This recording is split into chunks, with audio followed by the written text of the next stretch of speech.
Hello everyone. So today we'll be looking at To His Coy Love written by Michael Drayton. Coy means shyness, and this poem is written for his love who is shy, the love who is hesitant to make a move. Now let's dive into the poem.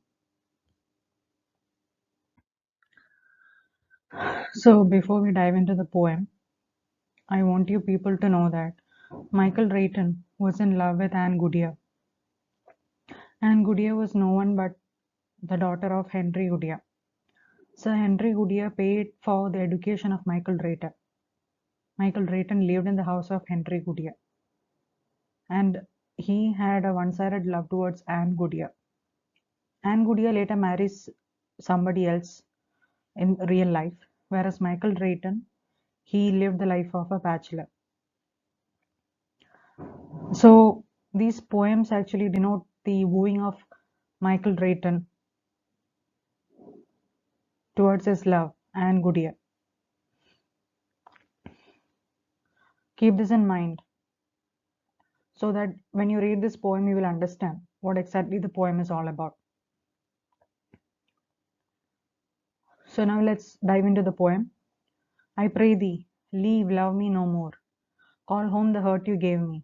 But I but in vain that saint adore, that can but will not save me. So here looking at the first four lines, initially itself he is asking, I pray thee means ask you to. I ask you to leave. Love me no more. So don't love me anymore. Please leave. Call home the hurt you gave me.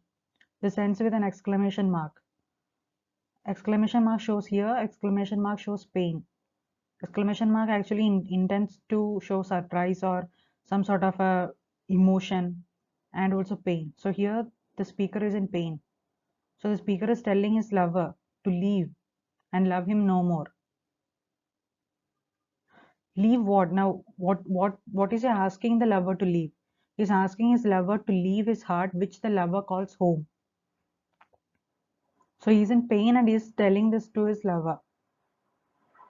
Coming to the next last two lines, I but in vain that saint adore, that can but will not save me.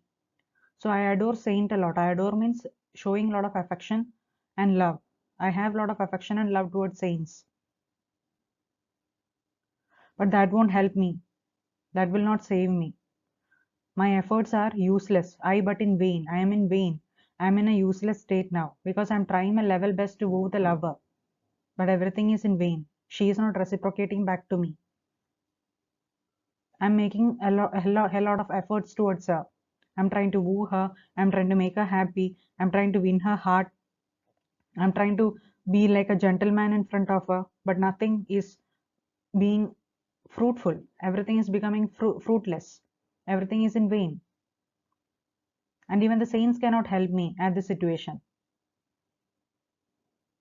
Even their help won't save me.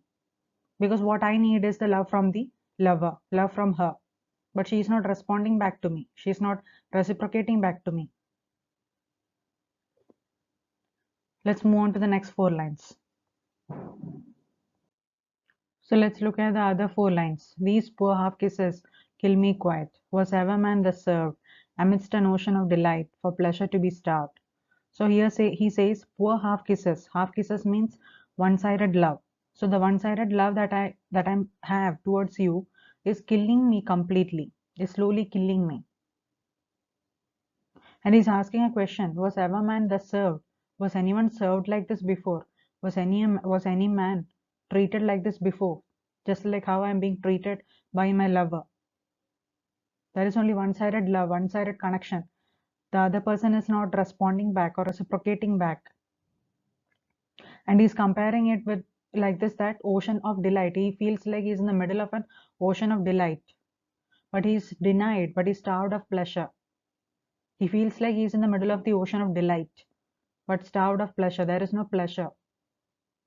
He's not given enough. Starved means not enough. Provided not enough. Starved. So he's starved of love. There is only one-sided love. He's not getting it back in return.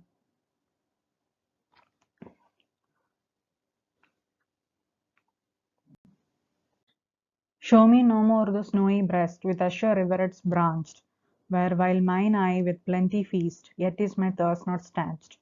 So here he says that I get to meet a lot of women in my life. I get to see different types of women in my life. Yet you are special to me, and because of which my thirst is still there. My thirst is not stanched. Stanched means stopped. It's not stopped yet. Thirst is still there because you are a special person for me, and I thirst for you. This is what he says in these lines. Now coming to the next four lines. O Tantalus, your pains never tell. By me you are prevented. It's nothing to be plagued in hell, but thus in heaven tormented. Let's take up the first two lines. O Tantalus, your pains never tell. By me you are prevented. So here he says that, O Tantalus, even your pains will never tell what I am going through. And by me you are prevented. By me you are prevented in Tartarus. Tartarus. Now, who is Tantalus? Tantalus is a character from Greek mythology. Tantalus was punished actually.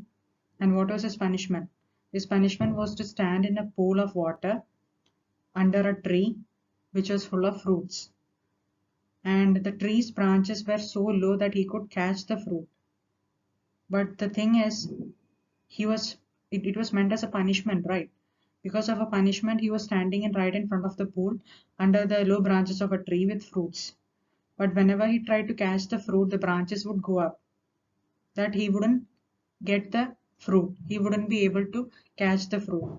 And whenever he tried to drink water from the pool, it just disappeared from his hands. He couldn't drink water at all. So everything is right in front of him. Food is there, water is there, but he cannot have both.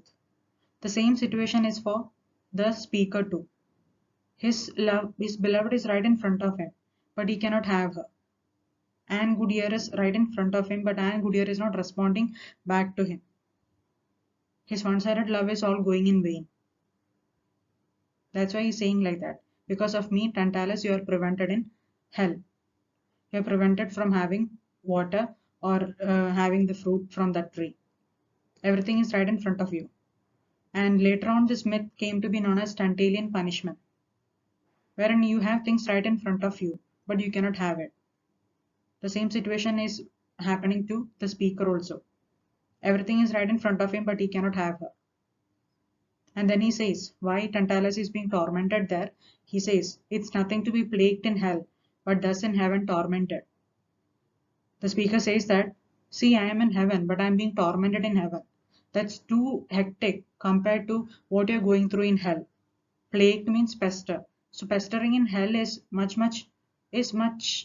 okay, is much better than compared to being tormented, severe suffering in hell. Sorry, in heaven. Severe suffering that I'm going through in heaven is too severe compared to what you're going through in hell.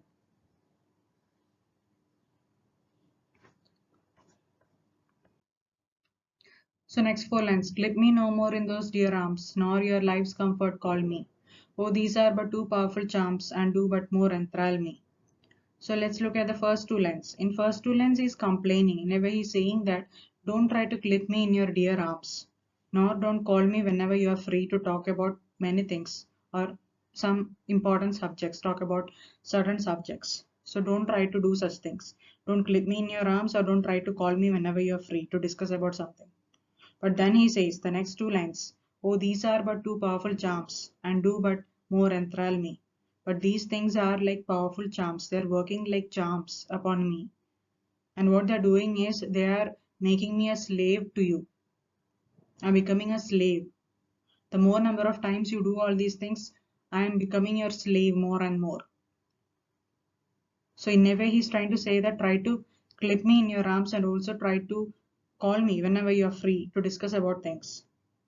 I would love to do all these things because these things make me a slave towards you. Coming to the last four lines. But see how patient I am grown in all this coil about you. Come, nice thing, let my heart alone. I cannot live without you. Focusing on the first two lines. But see how patient I am grown in all this coil about you. So I'm thinking about you all the time, and in all this coil about you. Coil means like coil of a rope, something like that, something that is twisted.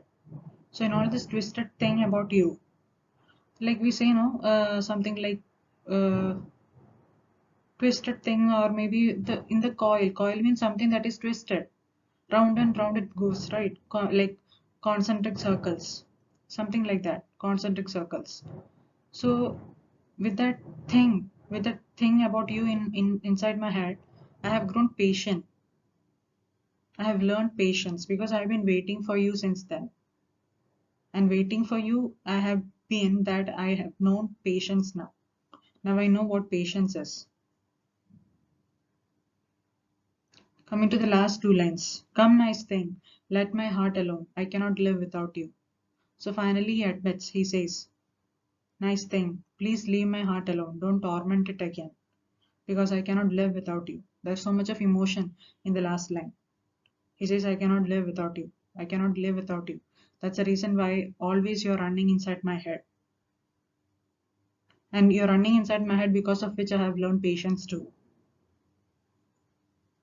So please don't desert me because I love you and I cannot live without you.